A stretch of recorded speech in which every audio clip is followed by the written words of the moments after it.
Light ഹൗസിൻ്റെ ഈ പുതിയ എപ്പിസോഡിലേക്ക് ഏവർക്കും സ്വാഗതം. നമുക്കൊരു സിനിമയ്ക്ക് പോകാം എന്ന് വീട്ടിൽ പറയുമ്പോൾ കുട്ടികൾക്കും മുതിർന്നവർക്കും ഉണ്ടാകുന്ന മനസ്സിൻ്റെ ഉത്സാഹം ഒരു പ്രത്യേകത തന്നെയാണ്. അതേ അംഗങ്ങളോട് നമുക്ക് പള്ളിയിൽ പോകാം എന്ന് പറയുമ്പോൾ കാണിക്കുന്ന ഉത്സാഹം പൊതുവെ കുറവാണ്. ഇത് സംബന്ധിച്ച് മനോഹരമായൊരു കഥയുണ്ട്. ആ നാട്ടിൽ ദേവാലയവും സിനിമാ തിയേറ്ററും അടുത്തടുത്താണ് ചെയ്യുന്നത്. പ്രാർത്ഥനാ ശുശ്രൂഷയും സിനിമയും ഏതാണ്ട് ഒരേ സമയത്താണ് ആരംഭിക്കുന്നതും. പ്രാർത്ഥനയ്ക്കെന്ന് പറഞ്ഞ് വീട്ടിൽ നിന്നിറങ്ങുന്ന പലരും തിയേറ്ററിലേക്ക് കയറാറുണ്ട്.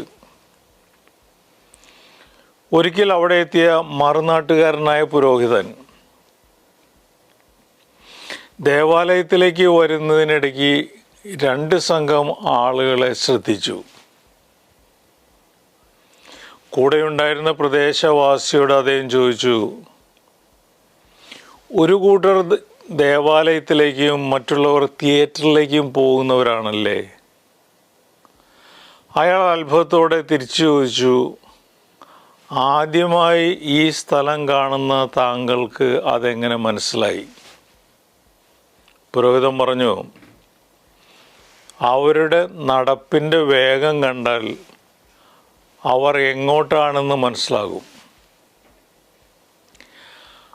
ആഗ്രഹത്തിലേക്കുള്ള നടപ്പും ആചാരങ്ങളിലേക്കുള്ള നടപ്പും തമ്മിൽ വലിയ വ്യത്യാസമുണ്ടാകും.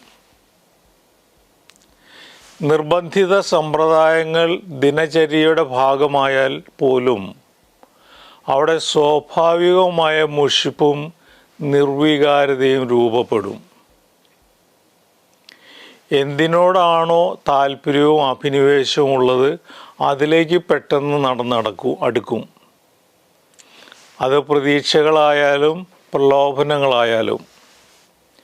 അനിഷ്ടങ്ങളോടുള്ള അകലം അനുനിമിഷം പ്രകടമാകും.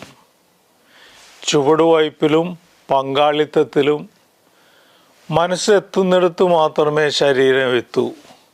അല്ലാത്തിടത്ത് ശരീരത്തെ ആയാലും മനസ്സ് അതിൻ്റെ മേച്ചിൽപ്പുറങ്ങളിൽ തന്നെ അലഞ്ഞു തിരിയും.